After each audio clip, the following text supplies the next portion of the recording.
Yo creo que vivimos en una época sumamente privilegiada en ese sentido, ¿no? Donde antes realmente si tú querías aprender otro idioma era súper difícil, tenías que viajar, eran cosas caras. Hoy en día puedes hacer estos cursos gratuitos de internet que son muy buenos lugares para empezar. Y de ahí obviamente tú mismo te puedes trazar una ruta crítica y avanzar mucho sin gastar dinero, sin invertir, a menos de que con tal de que sepas enfocar tu tiempo.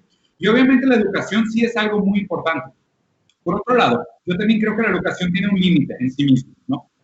Tampoco soy un fiel creyente del educacionismo como una solución para todo. Creo que la educación sí resuelve muchos problemas. En general, las personas más educadas tienden a ser menos violentas, tienden a ser más humanas, tienden a ser más empáticas y carismáticas con los demás. Y esto obviamente nos favorece mucho como sociedad. Pero la educación no es una varita mágica que resuelve todos los problemas de un país, ¿no? Si lo viéramos hoy, por ejemplo, el problema que existe es el desempleo no se resuelve directamente con la educación. Porque si tú tratas de elevar el nivel educativo de todo el país, no quiere decir que existen más empleos para todos.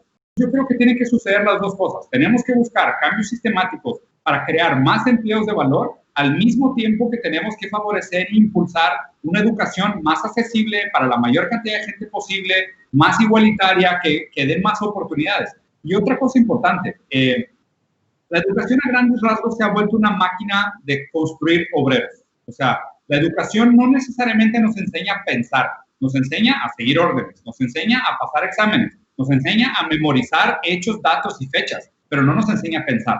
Aprender a pensar me parece que de alguna manera es una responsabilidad individual. Es una semilla que nosotros deberíamos de ser capaces de plantar en las personas y que las personas desarrollen esta hambre y curiosidad por el conocimiento y que no se quede solo como una tarea de escuela, sino que cada uno de nosotros realmente pueda perseguir esta curiosidad y desarrollar un pensamiento crítico y un criterio propio. Primero, conocimiento multidisciplinario. Este se me hace muy importante. ¿A qué me refiero con conocimiento multidisciplinario?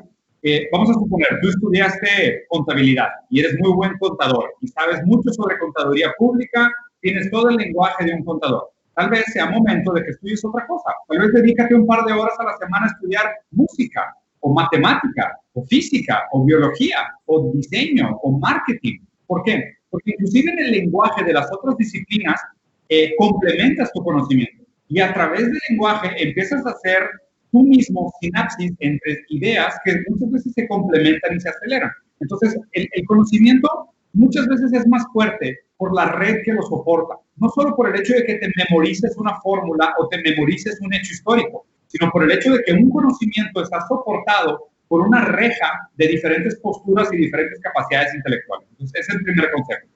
Segundo consejo, multiplataforma. Entonces, el primero es multidisciplinar, el segundo es multiplataforma. ¿A qué me refiero con multiplataforma? ¿Te gusta mucho ver la tele? Perfecto. De vez en cuando, agarra un libro. O eres una persona que a lo mejor lee demasiados libros. Oye, de vez en cuando escucha un podcast. Eres una persona que escucha demasiado podcast. Oye, suelta el podcast y a lo mejor escribe. Ponte tú a escribir tus propias tesis. ¿Por qué? Porque el conocimiento también se vuelve más rico cuando nosotros lo ejercemos de diversas maneras. Cuando tú aprendes algo nuevo, lo importante es que lo emplees. Y el tercero es, no perdamos el vínculo humano. O sea, todas estas teorías, todas estas ideas, todos estos conocimientos pueden sonar muy bien en el vacío cuando los leemos, pero a fin de cuentas la aplicación para mí tiene que tener un índole muy humano. O sea, tenemos que recordar que vivimos en sociedad, que nuestra libertad es dependiente de la libertad ajena. El primero, mis recomendaciones. Eviten a toda costa las noticias y los canales o las fuentes amarillistas. O sea, hoy existe una enorme como urgencia de bombardearnos de información populista, exagerada, que te quiere manipular, que te quiere vender contenido ideológico. Eviten ese tipo de cosas. En Internet, muchos de los libros antiguos hoy los puedes encontrar gratis. O sea, obras que son piezas icónicas de la historia literaria, como Crítica a la razón pura de Kant, algunos libros de Nietzsche, algunos libros de Freud, de Schopenhauer. Esta literatura se puede encontrar gratis en Internet y en español. Es solo cuestión de que la busquemos. El segundo consejo es ponte límites, ¿no? Porque las redes sociales y los aparatos digitales en general son muy malos para limitarnos. Al revés, lo que las redes buscan es que cada vez dediques más tiempo, cada vez hagas más clic, cada vez estás más contagiado y adicto al tipo de contenido. Ponte límites. A mí lo que me preocupa hoy no es tanto la pasividad es la pseudoactividad. Y a ver, me explico. Existe una distinción que deberíamos de tener más conciencia, que es las cosas que necesitamos hacer para vivir versus las cosas que hacen que la vida valga la pena.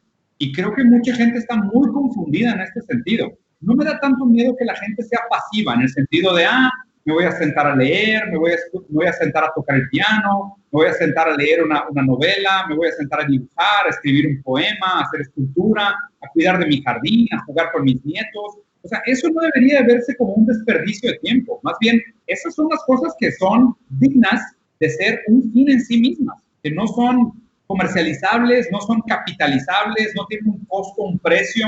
O sea, son cosas que por las cuales la vida vale la pena ser vivida. Al contrario, me parece que hoy la gente dice, no tengo tiempo de jugar con mis primos o con mis nietos o con mis hijos porque tengo que estar leyendo en internet lo que está pasando con los celebrities o con las actrices y con los actores. ¿Realmente tienes que hacerlo? A eso le llamo yo la pseudoactividad, porque son entretenimiento o actividades que agregan muy poco valor al espíritu humano, a la trascendencia humana, tienen muy poco mérito en el sentido trascendental de la vida, pero ocupan tu tiempo. Entonces, por eso mismo me preocupa mucho que la gente esté atrapada, desperdiciando su vida con pseudoactividad, en lugar de disfrutar la pasividad como se debería de disfrutar.